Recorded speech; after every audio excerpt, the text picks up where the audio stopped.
Okay, so hi everyone again. So maybe I will start, and then once we have more people joining, then they can join in on a later session as well. Just so everyone knows, we are recording the session, so you can't see in the recording any of the participants. So your face won't be seen on the recording. It's just for the purpose that those who can attend or those who have joined us a bit later can still, watch the recording and don't miss the important details of the session. So welcome everyone again. I'll just quickly share my screen, and I would like to welcome you all to our webinar on behalf of Space Hubs Network project. So today we are going to talk about added value of engaging the ecosystem to promote innovation. So we have today our main speaker, Pedro, who I will introduce more in a second. But basically, thank you everyone for joining. I hope it's going to be a great webinar for you all today. So you will hear more about how to promote innovation and why it is important to engage the ecosystem. And later on as well, I will talk more about the Space Hubs project and how we support startups in space industry and how we can help them to grow further and scale up in this industry. So you can see the agenda here for today. So we will start with the keynote speech provided by Pedro, and then we'll have a short Q&A session where you will be able to post your questions in the chat so Pedro can answer them as well. And then we will have some program presentations. So as I mentioned, I will talk more about the program itself, what are our objectives and how we are aiming to support startups in this industry. So without further ado, I would like to introduce Pedro, who is the aerospace engineer with a strong background in space systems, industrial research and management of space engineering projects as well. So I'll probably give a chance to Pedro himself to talk more about his background, but thank you very much, Pedro, for joining us today. And the stage is yours. Thank you very much. Well, it's a pleasure to be here. And so a little bit about myself and my background. So I'm an aerospace engineer. I've been working essentially for the space sector in a private company, and that was for quite a long time.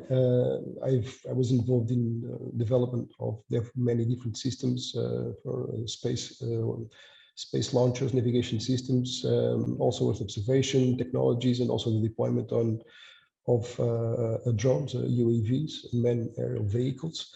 So it was quite different subjects and topics. And more recently, I've joined the AirCentre, which is an international research organization for the Atlantic, in the Atlantic region. And since I've joined this organization, I've been responsible for the Earth Observation Laboratory, which is headquartered in the Azores. So I'll present a little bit about the AirCentre and how the AirCentre has been tackling some of the issues which are important for today's subject of added value creation in connecting the ecosystem in the space sector. So I'm going to share my screen. And let me know if you can see it. Okay. Okay. So can you see the screen fine? Excellent. Yes. Okay, so the title of the presentation is Added Value of Engaging the Ecosystem to Promote Innovation.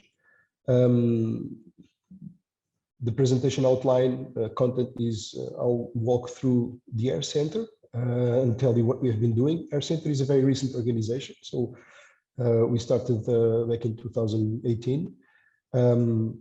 And also during the pandemic, the COVID, so it was quite a challenge, but also a very interesting challenge because we have been, so far we have been very active, and we have been able to continue and to address all the challenges which we have in front of us. And the presentation will go through the AirCentre, then I will talk about our approach to innovation and how we are connecting the ecosystems in the space sector, and then some conclusions. So these are the main three lines of the presentation. Within the AirCentre, I'll go through the vision, what are the thematic missions that we are working, our offices, the Earth Observation Lab, and also the MBON initiative. I'll talk about the scholarship program that we have ongoing in the AirCentre, and a little bit about the Networking Fridays that we have every week, regular events where we are doing the networking.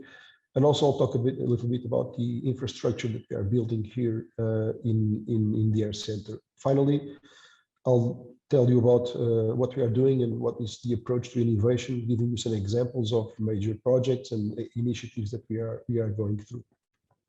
So the AirCentre is headquartered in the Azores, in the middle of the Atlantic. So this is the technological park where I am. I'm in one of these rooms here. This is in Terceira Island, one of the islands here in the Azores. About the AirCentre, the vision, we are, as I said, an international, distributed and collaborative network. Our objective is really to create jobs in a knowledge-driven economic development in the Atlantic region. We are based on scientific excellence, providing services to the scientific community, and we aim at contributing and monitoring the United Nations Sustainable Development Goals in 3 main challenges: climate change, digital transformation, and income inequalities and population dynamics. We are very much oriented towards selected thematic missions. I will explain that later on. These are basically the result of an international scientific diplomacy effort. So the AirCentre constitution back in 2018 was the result of several high-level dialogue meetings with governments, policymakers, companies, organizations, research entities, following the second high-level dialogue in Florianopolis declaration back in 2017. And in the meantime, we have been having these regular events, high-level dialogue events, which have allowed us to shape the main thematic missions.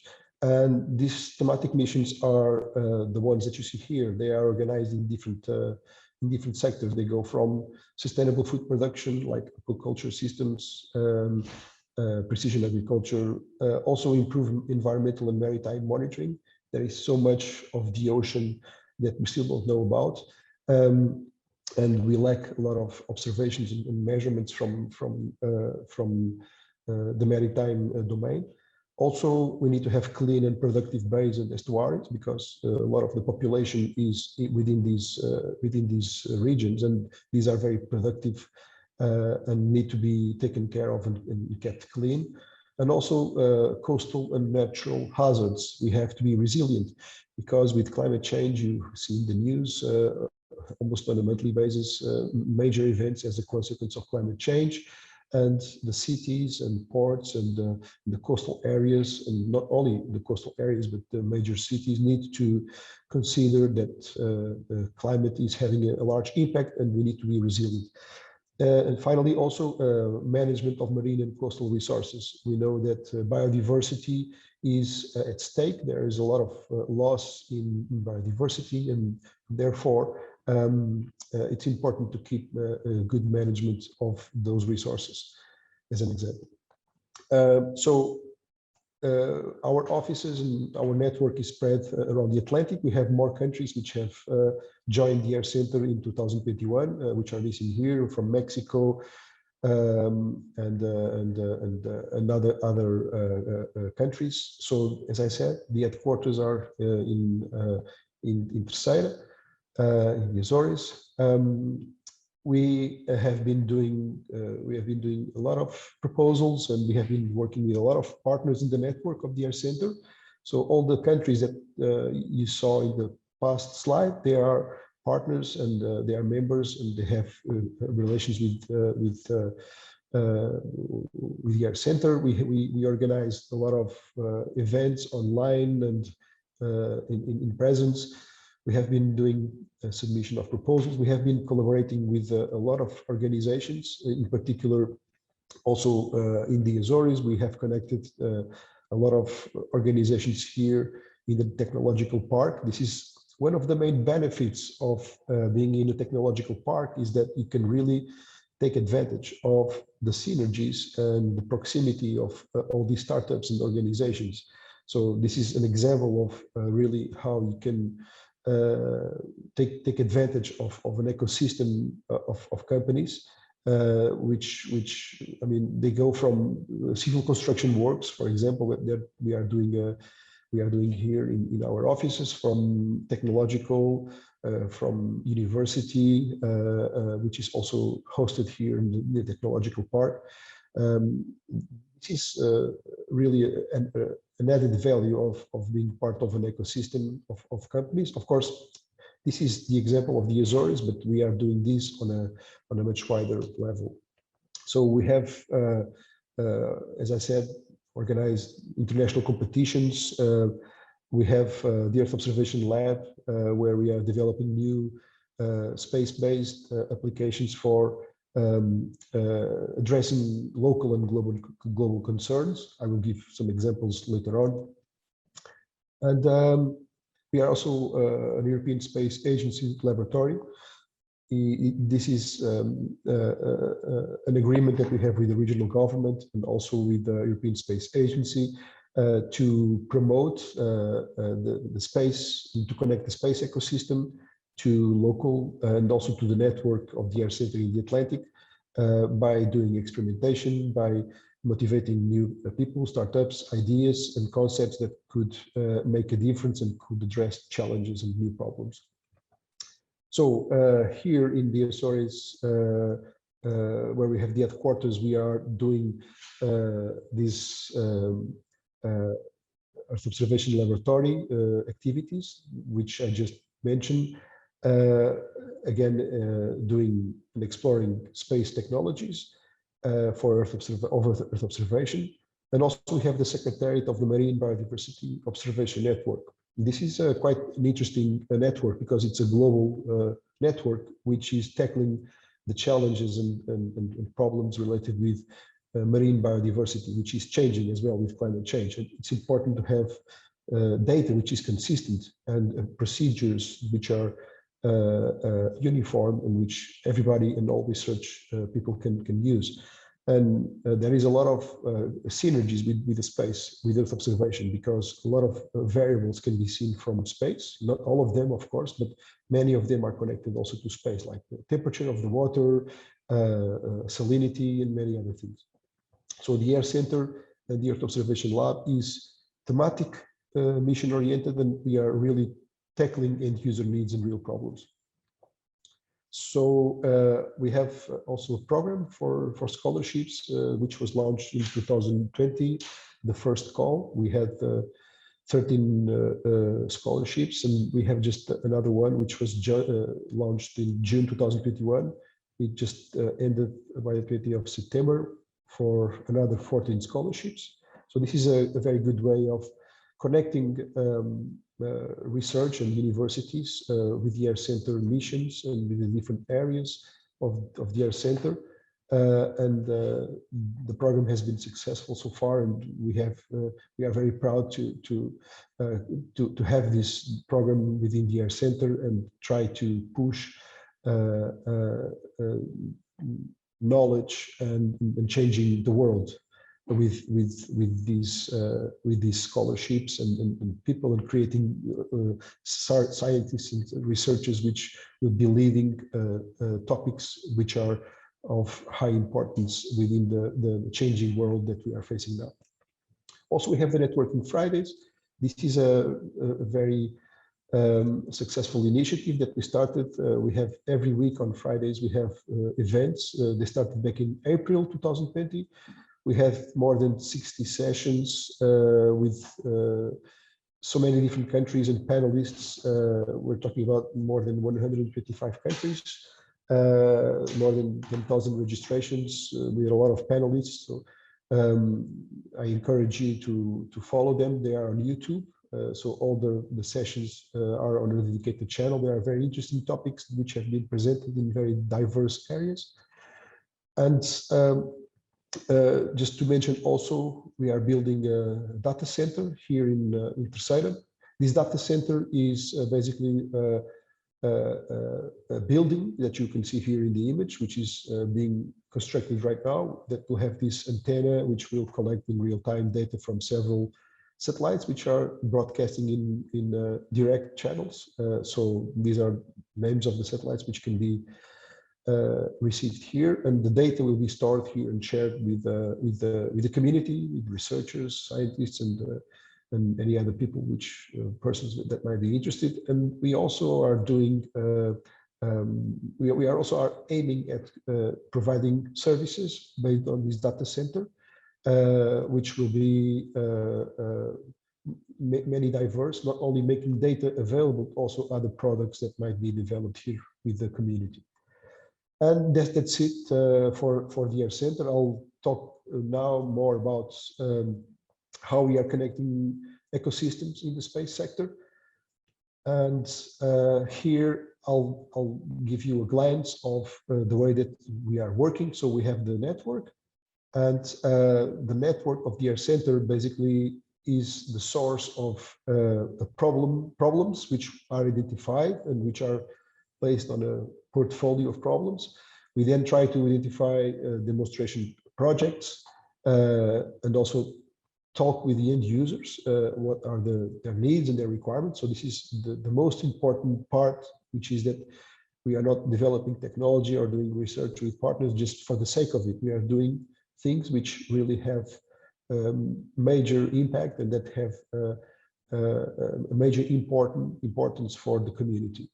And then we have projects which then demonstrate technologies, ideas, innovations, and we are making use of Earth observation. So we are collecting data from in situ sensors, from satellite constellation that we are also promoting. I will talk about that later, and also from Copernicus and other satellites. And all these aiming at generating products and services and providing data to other entities. So this is the way that we have been working in the Earth Observation Lab. So we have a portfolio of problems, and then we try to find ideas, try to find companies, organizations, research entities, which will set up a consortium and apply for funding or for means to come up with solutions for those problems and demonstrate them. So this is an example of what we have been doing. So Ports 21 is a project from the European Space Agency with a lot of different organizations. Here we are trying to explore how space Copernicus data can be used to monitor the quality of the air and of the water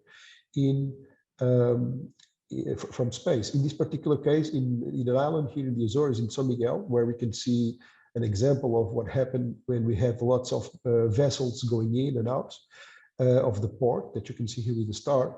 And there were substantial emissions of nitrogen dioxide, which came from precisely the day that we had a big cruise coming in with a lot of other vessels.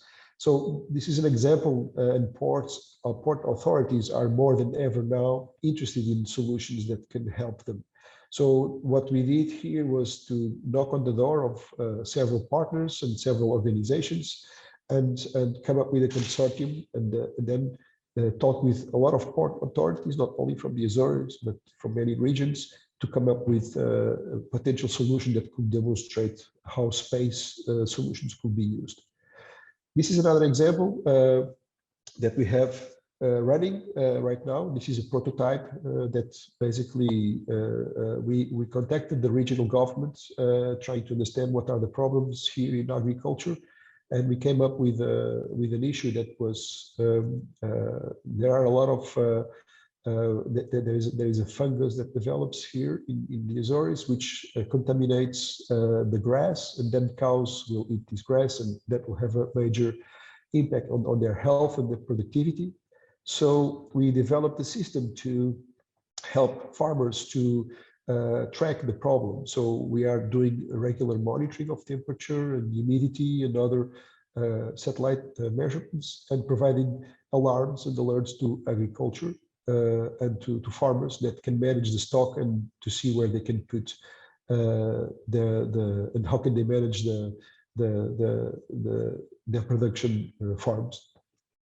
Also, another project that we just started recently, it is basically bringing together researchers from all the Atlantic and trying to come up with, again, problems, identify solutions, and apply for funding. This is a major project that that already started with a lot of exchanges and a lot of meetings and researchers from different countries. They go from basically they go through all the major topics of the AirCentre. Also, we are particularly supporting the Forward project, which is an European Commission activity, which aims at bringing together the outermost regions of Europe and bringing the excellence in research and innovation potential of these regions. And we are the leaders of the work package of the thematic working group 3, Earth Systems and Space and Universe Sciences. And we have been having regular meetings trying to identify what are the common infrastructures and synergies that we can bring together all these different communities from all these different regions, from Madeira, Martinique, French Guiana, the Azores, Canary Islands, and others. Also, this is another example of bringing companies, startups, to promote their products and services. This is an activity which we are responsible for launching. We had several initiatives. This one is an example where we have the call for startups to go to South Africa and present their Copernicus satellite-based services. This call resulted in a total of around 11 or 12 companies that will go to South Africa to present their products and services and try to network and expand the use of those services. We'll be going now to other countries. So the next one is in South Africa, but then there will be others in Brazil and other countries. And we will open these opportunities to all European companies. Also, we are promoting a technological free zone, so to test new technologies like blockchain, big data, Internet of Things, and many other technologies, where we don't have the hassle and the problems of all the regulations. So this is an initiative from the government that allows to have new technologies tested without all the hurdles and problems of getting licenses to operate and so on. Of course, they are involved, but they allow you to do this testing and to do these new initiatives without so many challenges or so many problems. And we are promoting this here in the Azores and trying to have here in the technological park a specific zone of technological lead. Finally, a project that we are very proud and that we are trying to push ahead is the Atlantic constellation. This is a constellation of satellites, 16 satellites, which will provide Earth observation data on a regular basis to all the members of the network of the AirCentre. We have signed already several agreements. We have countries which have already put forward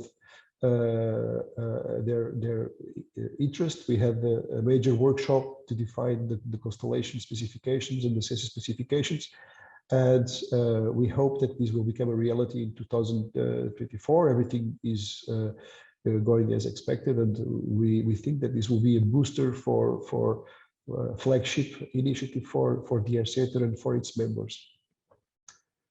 And so wrapping up and giving some conclusions about the presentation. So the AirCentre has been consolidated as a very important organization in the Atlantic. networking technical and scientific people around the Atlantic for a digital and greener Atlantic. We have implemented the Earth Observation Lab, the MBON, the Marine Biodiversity Observation Network, and we are building also additional infrastructure. We have been doing a lot of proposals in competitive calls, which have already resulted in quite a lot of projects. We are always looking for new partners and also for new ideas and innovative solutions to promote within the network. We have a long-term vision with the Atlantic constellation of a small satellite constellation to deploy services and that could support our missions. We also started a very ambitious scholarship program, which has been designed for PhDs in an international collaboration within the network of the AirCentre. And of course, programs like SUN that we are here today, they are very important to expand our network and to support the development of new projects and promote innovation. So we are really looking forward to support and to understand how we can collaborate and exchange more ideas and opportunities within the SUN project. So thank you very much, and I hope you enjoyed. And if you have any questions, I'll be glad to answer. Thank you, Pedro. Thank you so much for presenting and for sharing your insights, and also giving an overview of the AirCentre and what opportunities it has. So I invite everyone who has any questions to post them on the chat, so you can basically put a question there, and then I will read it to Pedro so he can give you an answer to that. But can't see any questions at the moment. So maybe what I will do now, I will just quickly introduce you to opportunities that we as SUN project provide, and then perhaps we can go back to questions if there are any from the audience. So I'd like to introduce you to Space Hubs Network. I know that some of you who have joined this webinar are already familiar with the activities that we do, but those who are new to the project, here is our consortium. So we are 7 partners located in different countries in Europe, focusing on the same objective, basically to increase the commercialization of space-enabled solutions and encourage growth of European startups and scale-ups. So the program is scheduled for 2 years. So we have started last January, and the program, as you see, is still ongoing with various activities taking place, for example, our events, but also our mentorship program that I will introduce you to in a minute. So the main objectives of Space Hubs are filling the gaps between the existing initiatives of space industry startups. So we do recognize that there are loads of programs that support startups in the industry, but what we want to do, we want to fill the gaps and basically build the bridges between those services, so we can guide the startups from one program to other and assist them in the meantime to basically go up to that level that is required to join those programs. We're also looking to ensure continuous individual support to startups and scale-ups. So with our sessions and with our mentorship program, we are looking to provide individual support based on your needs. So it's not, a program that's designed for all the startups who join at the same time, but they are rather individual sessions that are scheduled for you, and the mentor is also assigned to you based on your individual and unique needs. And we are raising the awareness on the available tools to enhance financial sustainability. So here our events are for this purpose, to basically talk more about the opportunities that there are in this industry, and how can startups and other businesses that are not necessarily in the industry at the moment can benefit from those opportunities as well. So as I mentioned, what we are trying to do is that we're not competing with the wide support network that is already there, but we're looking to fill in the gaps where we can, and we are looking to assist and provide even more support for those startups that already participate in our programs, or they are looking to benefit from other programs at the same time as well. So our activities, I would basically divide them into 2 core parts. So one of them is actually encouraging creation of the new startups and encouraging the growth of those who are already developing their ideas in the space industry. So we have our hackathon events. Actually, one of them is scheduled for the 19th of November So you can still register for that, and you can still find our information and all the links on our social media. And we also organize roadshow events, of course. So these are basically, for example, like this webinar today, as well as other events for the industry, where we talk more about the opportunities that there are in the industry and what are the challenges that startups are facing and how we can support them in coping with those. And also on the other side, we have our mentorship program. So what we're trying to achieve with that program is to increase the survival rates of the startups, but also, first of all, encourage the creation of these as well. And we're looking to connect local and international networks of space hubs and support them, as well as implement, as I mentioned, one-on-one support programs. So again, just to repeat, it's not a program that's designed for, for all the startups at the same time, but it's rather like individual, where we identify the needs, where we address individual needs and base the whole program on that.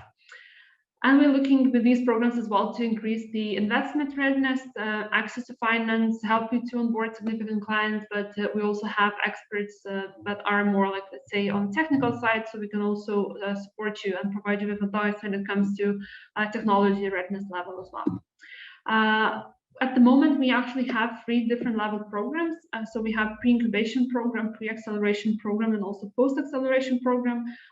So all startups that are participating in our program are eligible to go through all 3 of them. So basically how it works is that you yourself, when you apply, you assess which program is best suitable for you based on your investment readiness, on your technology readiness, on what investment you have attracted so far, or what are your objectives.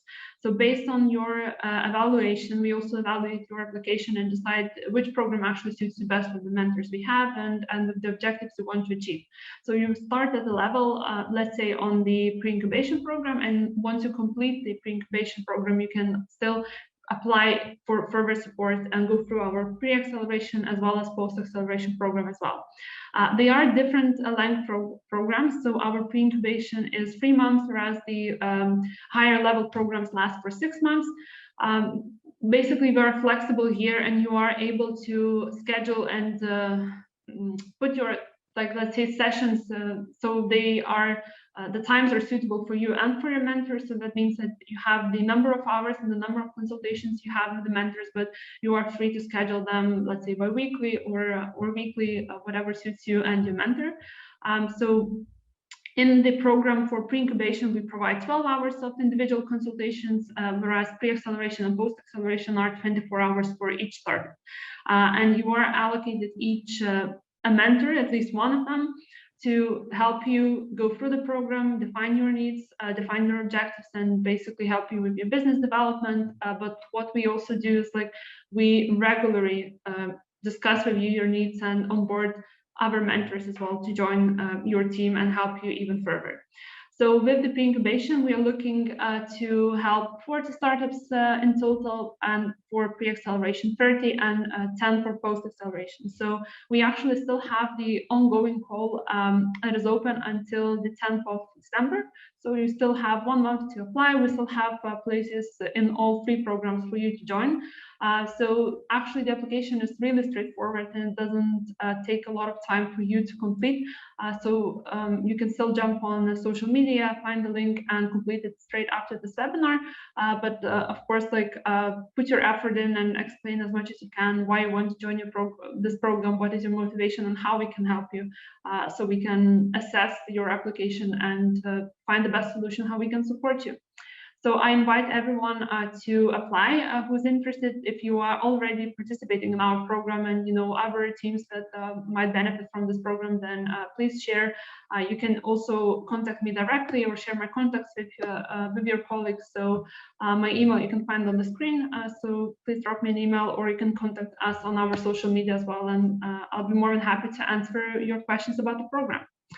So thank you very much. And what I think I will do, I will go back to the Q&A, because I can see there is one comment. Okay, Florian. So just a comment. Thanks for the great presentation, Pedro. Hope to be able to cooperate with you personally and with the AirCentre.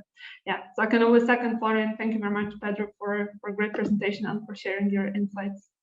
Thank you very much for the opportunity also to present this.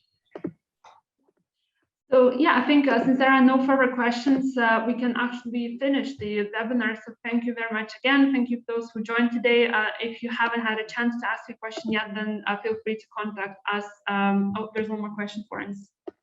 I think I can find it. Would Pedro be able to share the slides post-webinar? So maybe we'll get in touch with Pedro, and then if you could share the overview of your topic, then we can share with the participants. And also the recording as well will be available on our website. So those who joined a bit later, or if you want to come back and listen to what Pedro described, then you can still do that. Great. Thank you. Okay, so thank you everyone who joined today. As I mentioned, if you still have any questions after the webinar, but we suddenly realized we haven't answered those, so feel free to contact me directly, or also follow our social media channels to actually get access and get the most updated information there. Thank you everyone, and have a good day.